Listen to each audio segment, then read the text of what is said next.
War in Ukraine, the end or a new beginning? On February 24, 2022, Russia invaded Ukraine, sparking the largest conflict in Europe since World War II. Hundreds of thousands of soldiers died and tens of thousands of Ukrainian civilians lost their lives.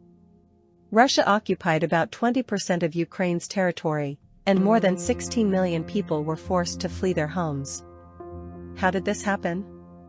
In late 2021, Russia massed troops on its border with Ukraine, demanding guarantees that the country would never join NATO. Despite assurances that he had no plans to invade, on February 24, 2022, Putin announced a special military operation, accusing Ukraine of neo-Nazism and genocide in Donbass. Russian troops attacked from the north, south, and east. Ukraine responded with mobilization and resistance that surprised Russia. The Russians withdrew from Kyiv in April 2022, and the world saw the Bucha massacre. Despite this, Russia captured Mariupol and attacked civilian infrastructure, trying to break Ukrainian morale. Ukraine did not remain indebted. Its counterattacks in the south and east brought successes, including the recapture of Kherson in November 2022.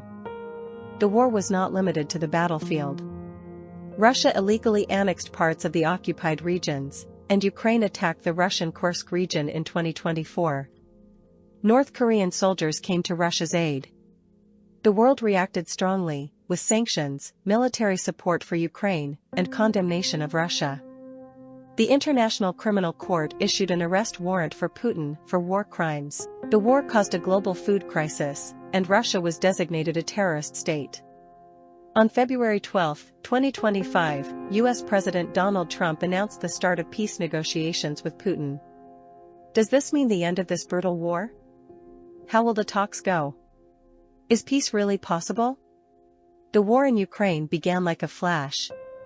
In the early morning of February 24, 2022, Russia attacked. No one believed it would happen.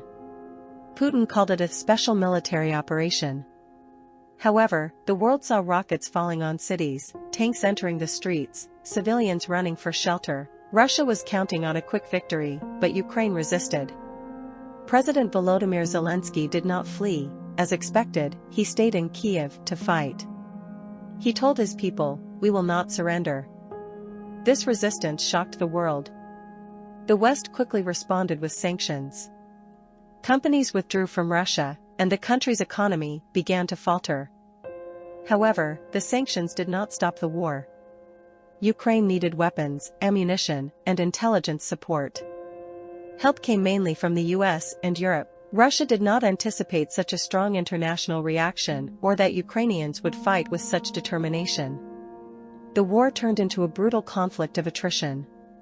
Russia used scorched earth tactics, destroying infrastructure, bombing cities, trying to break the spirit of resistance.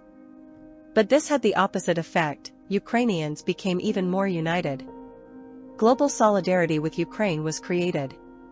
There were huge waves of refugees, mainly women and children, who found shelter in Poland and other European countries. Putin had hoped for NATO to disintegrate, but he achieved the opposite effect. The alliance became stronger, and Sweden and Finland decided to join it. Instead of rebuilding its empire, Russia became more isolated on the international stage. The conflict changed the balance of power in the world and defined a new geopolitical reality. But this war is not just politics and geostrategy. It is a human tragedy, hundreds of thousands of victims, destroyed homes, separated families. How much longer will it last? What will be the consequences for the world? Will history remember this conflict as the beginning of a new era of global chaos? The war in Ukraine began on February 24, 2022, when Russia attacked from Belarus, sending its troops towards Kyiv and Kharkiv, and through Crimea into Donbass. The aim of the attack on Kyiv was to quickly capture the capital, but it was met with strong resistance. Spetsnaz and airborne forces soon entered the city, but failed to achieve their goal. Ukraine organized effective resistance, and President Zelensky refused to leave the country, responding, "I need ammunition, not escape." The initial Russian attack was met with many difficulties. By early March, the long Russian convoy was stalled, and the defenders of Kyiv launched a counterattack. On March 25, Ukrainian forces retook Makariv and other towns, and in April, mass war crimes were reported in Bucha. Russian forces withdrew from the Kiev area but redeployed to the east. In the north, the Russians besieged Chernihiv, and in March, they took Sumy. At that time, in the south, the battle for Mariupol began, which was completely surrounded by mid-March. On March 2, Russia captured Kherson, which was the first major city conquered by Russian troops.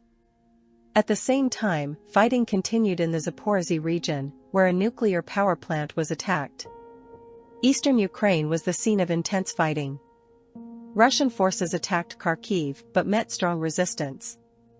In March, Russia concentrated its forces in the east and south, especially around Izium and Sloviansk. Air attacks and artillery bombardment continued throughout the offensive. On the southern front, apart from Mariupol, Russia continued to besiege cities such as Odessa and Mykolaiv, but encountered difficulties in gaining further territory. After initial setbacks, Russia turned its operations into a scorched earth war machine, bombing and besieging cities. But Ukrainian resistance persisted, and soon the first signs of a change in strategy began to appear, with Ukrainian counterattacks and international aid becoming increasingly crucial over time. The siege of Mariupol was one of the key events of the war, particularly for the long-term defense of the Azovstal plant. Ukrainian forces continued to fight even though Russian troops had already surrounded the plant in mid-April. Ukrainian soldiers chose to fight to the end, refusing to surrender. By May 20, Russia had taken control of Mariupol, but the resistance in Azovstal became legendary. International efforts led by the UN attempted to organize an evacuation, but civilians and soldiers trapped in the plant were exposed to incessant Russian bombing. Following the evacuation of civilians, Ukrainian soldiers in Azovstal desperately called for help, fearing execution if captured. Finally, on May 16, Ukraine announced that the Mariupol garrison had accomplished its mission, and the final evacuation began. By May 20, Russia had taken full control of Mariupol, ending the siege but at a cost of massive human loss. This wave of hostilities also included intense missile attacks and battles in cities such as Mykolaiv and Odessa, which resulted in numerous civilian deaths. These events signaled a shift in Russia's strategy, which sought to consolidate control over southern and eastern Ukraine while putting pressure on other key cities such as Kherson and Zaporizhzhia. The Zaporizhzhia nuclear power plant also became a flashpoint in the conflict when Russian forces took over and used it as a military base. This raised serious concerns about nuclear safety, as the plant became a site of intense military activity and a potential threat of radioactive contamination. The international community, including the UN and the IAEA, attempted to intervene, but the situation remained tense. During this period, Russia increasingly used artillery, airstrikes, and other heavy military tactics, leading to the destruction of infrastructure and severe civilian casualties, marking a dark phase of the conflict. Following the September 2022 counteroffensive, Ukraine began reclaiming Russian-held territory. On September 6, Ukrainian forces launched a surprise counteroffensive in the Kharkiv region, aiming to retake towns such as Balaklia. Then, on September 12, Ukrainian forces launched a successful counteroffensive near Kharkiv, forcing Russia to admit it had lost key positions. These actions were widely covered in international media, including by the New York Times, which stated that the counteroffensive had damaged Putin's image. On September 23, 2022, Russia announced referendums in the occupied regions of Donbass, Zaporizhzhia, Luhansk, and Kherson to legalize the annexation of those territories. The results of the vote, announced by pro-Russian administrations, showed an overwhelming majority in favor of annexation, although Ukraine and its allies have deemed the referendums illegal. On September 30, Putin announced the official annexation of 4 Ukrainian regions, drawing international condemnation. In response to these events, Ukraine intensified its counteroffensives. Fighting was concentrated in the areas of Kherson and Kharkov. After the capture of Balaklia, Ukrainian forces continued the offensive, approaching Kupiansk, which forced Russia to withdraw its troops from the area. By mid-September, Ukraine had liberated significant areas in the Kharkov region, and by September 15, Russia had lost almost all of its positions on the western bank of the Osko River.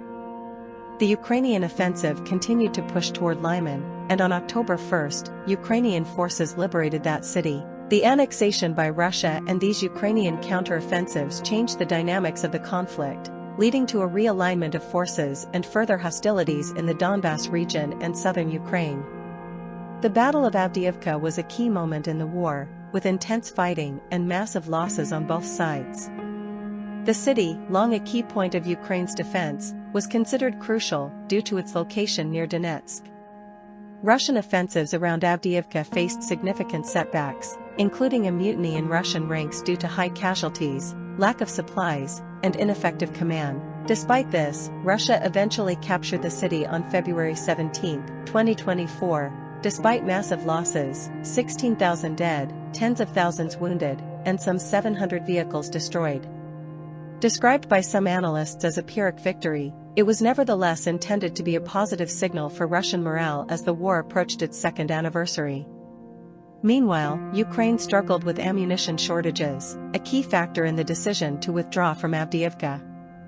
The ammunition crisis, exacerbated by the political impasse in the US and limited production capacity in Europe, severely hampered Ukraine's defense. Ukraine could only fire 2,000 rounds per day, while Russia could fire as many as 10,000. In 2024, Russian offensives in the east and Ukrainian offensives into Russian territory constituted new stages of the conflict. In May 2024, Russia launched a new offensive in the Kharkiv region, capturing several villages, although Ukrainian forces managed to slow the advance. The Russians also advanced northwest from Avdiivka, capturing strategic towns such as Okran and Kasiv Yar, and increasingly approaching Pokrovsk. In August 2024, Ukraine took the bold step of launching an offensive into Russian territory, in the Kursk region, surprising Russian troops. It quickly gained territory in the early days, forcing the Russians to divert some of their forces from occupied Ukrainian territory to counter the threat, but this did not apply to Donbas. By late 2024, the situation for Ukraine was becoming increasingly difficult. Reports spoke of a collapse of the front due to lack of ammunition, recruitment problems, and leadership problems. Western officials expressed increasing concern about Ukraine's military situation, given the growing pressure from Russia. The war in Ukraine began with the lack of central command in Russia, where military district commanders were responsible for their own offensives.